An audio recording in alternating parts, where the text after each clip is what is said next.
আকাশ ঘরের ভিতরে তেল খুঁজতে লাগল, কিন্তু ঘরের কোথাও তেল ছিল না। তারপর আমি আকাশকে বললাম, আকাশ, তেল ছাড়া কি অন্য কোনো উপায় নেই? তখন আকাশ বলল, আরেকটি উপায় আছে। তো বন্ধুরা, আজকের এই ভিডিওতে আপনাদের সত্য ঘটনাটি জানাবো। দয়া করে ভিডিওটি সম্পূর্ণ দেখবেন, তা না হলে কিন্তু ঘটনাটির কিছুই বুঝতে পারবেন না। তো বন্ধুরা, গল্পটি বলার আগে আপনাদের কাছে ছোট্ট একটা রিকোয়েস্ট করব। আপনারা অবশ্যই এই ভিডিওতে একটি লাইক দিবেন এবং এমনি আরও সত্য ঘটনা জানার জন্য অবশ্যই আমাদের চ্যানেলটি সাবস্ক্রাইব করে পাশে থাকা বেল বাটনটি বাজিয়ে দিবেন। আমি বাংলাদেশের বরিশাল জেলার একটি ছোট্ট গ্রামে থাকি। আমার নাম মিতা। আমাদের পরিবারটি খুব ছোট এবং সাধারণ। বাবা একজন ড্রাইভার এবং মা সংসার সামলান। এছাড়াও আমার একটি মামাও রয়েছে। এখন বন্ধুরা, আপনারা হয়তো ভাবতে পারেন, এখানে মামা আসলো কেন? আমার মামার ছোটবেলা থেকেই আমাদের সাথেই থাকেন। বলতে গেলে তিনি আমার বন্ধুর মতোই। তিনি আমার চেয়ে কয়েক বছরের বড়। আমার বয়স এখন ২০ বছর, আর মামার বয়স ২৪।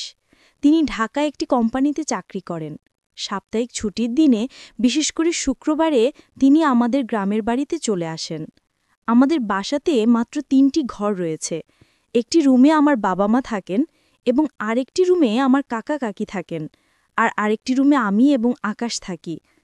প্রতিবার আকাশ গ্রামে এলে আমরা দুজন অনেক সময় একসাথে কাটাই।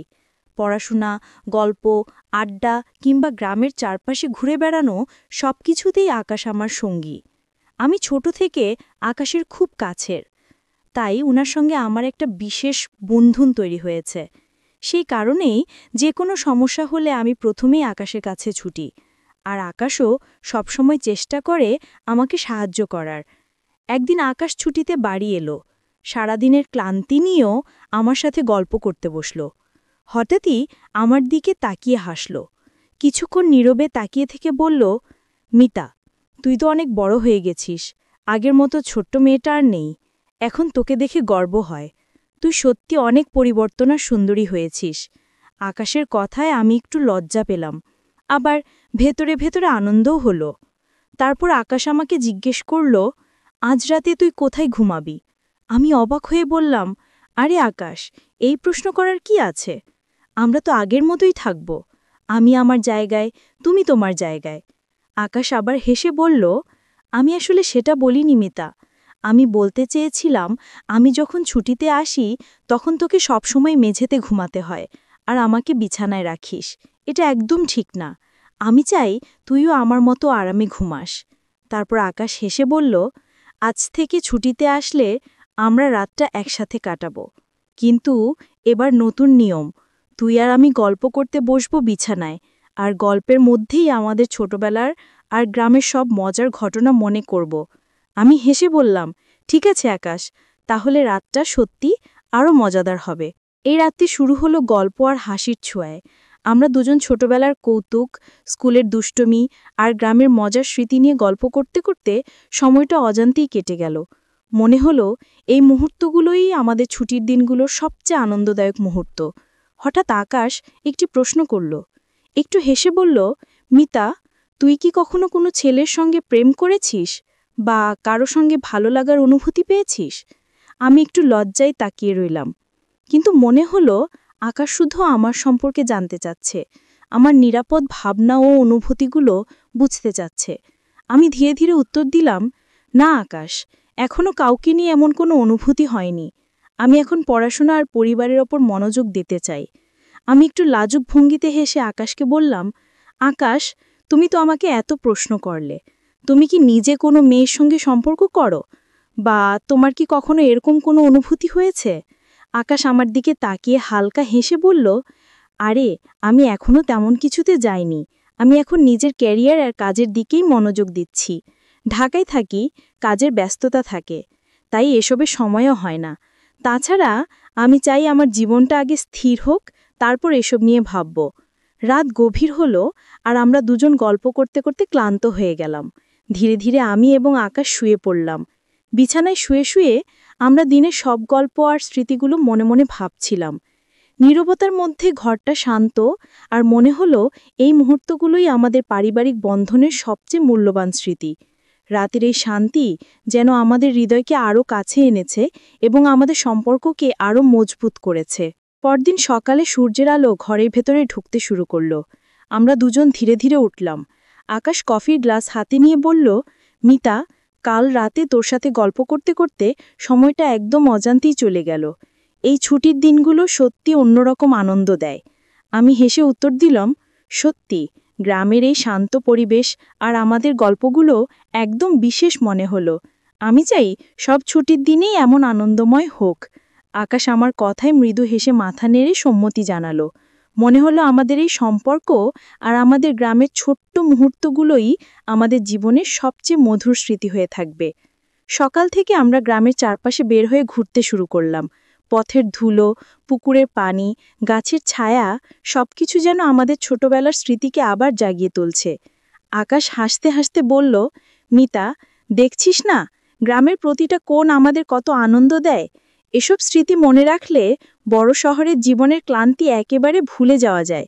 আমি হেসে বললাম, ঠিকই বলছো আকাশ, এই গ্রাম, এই পরিবেশ আর আমাদের গল্পগুলোই তো আমাদের সত্যিকারের ধন। হঠাৎ করে সেই দিনই আকাশ আমাকে কিছু বলতে চেয়েছিল, কিন্তু ঠিক সেই সময় তার অফিস থেকে একটি কল আসলো। কলটি পাওয়ার পর আকাশকে দ্রুত যেতে হলো। আমি তাকিয়ে থাকলাম। মনে হলো ওর মুখে যা বলতে চেয়েছিল তা ছায়ার মতো অর্ধেকই রয়ে গেছে। তারপর বলল, মিতা, পরে সুযোগ পেলেই আমি তোকে সবকিছু বলবো। এখন আমাকে অফিসে যেতে হবে। আকাশ অফিসের জন্য চলে যাওয়ার পর আমি একটু নীরব হয়ে রইলাম। ঘরটা হঠাৎ বেশ ফাঁকা মনে হলো।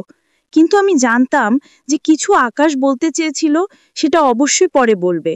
আমি জানলাম এমন ছোট ছোট মুহূর্তগুলোই আমাদের সম্পর্ককে আরও শক্ত করে, আমাদের পারিবারিক বন্ধনকে আরও গভীর করে। সেই সকাল থেকে শুরু হওয়া দিনের সব স্মৃতি, গল্প, হাসি আর ছুটির মুহূর্তগুলো সবই মনে করিয়ে দিচ্ছিল পরিবারের সঙ্গে কাটানো সময়ই সবচেয়ে মূল্যবান। কয়েকদিনের জন্য আমি একরকম অস্থির মন নিয়ে থাকলাম। রাতের ঘুমও ঠিকভাবে আসছিল না।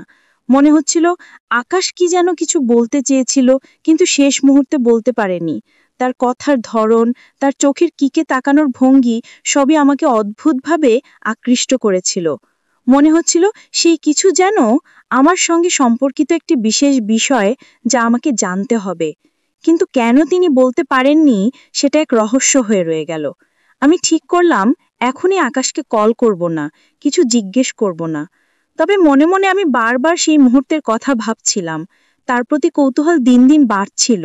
কখনো মনে হচ্ছিল আমি হয়তো বুঝতে পারবো কি বলতে চেয়েছিল, আবার কখনো মনে হচ্ছিল ধৈর্য ধরতেই হবে। হঠাৎ একদিন আকাশ আমাকে কল করল। তার কণ্ঠে এক ধরনের গুরুত্ব এবং নরমতা ছিল। সে বলল, মিতা, আমি বাড়ি এসে তোমার সঙ্গে একটি গুরুত্বপূর্ণ বিষয় নিয়ে কথা বলবো। হয়তো তুই রেগে যাবি, কিন্তু আমি অনেকদিন ধরে এই কথাটা বলতে চেয়েছি। এটা খুব গুরুত্বপূর্ণ, তুই শুনলেই বুঝবে। আমার মনে উত্তেজনার ঢেউ তোল পড়ল। মনে হলো অবশেষে সেই মুহূর্ত যা আমি কয়েকদিন ধরে অপেক্ষা করছিলাম তা আসছে। কতই না কৌতূহল, কতই না প্রশ্ন, কিন্তু আমি শান্ত থাকার চেষ্টা করলাম। কয়েকদিনের অপেক্ষার পর আকাশ ছুটিতে বাড়ি এলো। আমি তাকে দেখি ভীষণ আনন্দ পেলাম। সঙ্গে সঙ্গে আমি বললাম, আকাশ, বলো তো, যেটা বলতে চাচ্ছ। আকাশ আমার দিকে তাকিয়ে মৃদু হেসে বলল, না, এখনই বলবো না, রাতে বলবো, তখন তুই ভালোভাবে শুনবি। এই কথাটা এত স্পেশাল যে রাতের শান্তি আর সময়ের সঙ্গে থাকা উচিত। তখন আমি বুঝতে পারলাম আকাশ কেবল আমাকে কিছু জানাতে চায় না, সে চাইছে আমরা এই মুহূর্তের পুরো গুরুত্ব অনুভব করি। মনে হলো রাতের জন্য আমাদের কাছে আরও কিছু বিশেষ মুহূর্ত বাকি আছে, যা আমাদের ছুটির দিনটিকে আরও আনন্দময়, রহস্যময় এবং স্মরণীয় করে তুলবে। রাতের অপেক্ষায় আমি ধীরে ধীরে সেই মুহূর্তের কল্পনা করতে লাগলাম। বন্ধুরা, আজকের ভিডিওটি ছিল এই পর্যন্তই। যদি আপনারা পরবর্তী পার্ট পেতে চান, তাহলে অবশ্যই আমাদেরকে কমেন্ট করে জানিয়ে দেবেন। তো বন্ধুরা, আপনারা অবশ্যই এই চ্যানেলটি সাবস্ক্রাইব করে পাশে থাকা অল নোটিফিকেশন অন করে রাখবেন। আর আগে থেকে যারা এই চ্যানেলটি সাবস্ক্রাইব করে রেখেছেন, আপনাদেরকে জানাচ্ছি অসংখ্য ধন্যবাদ।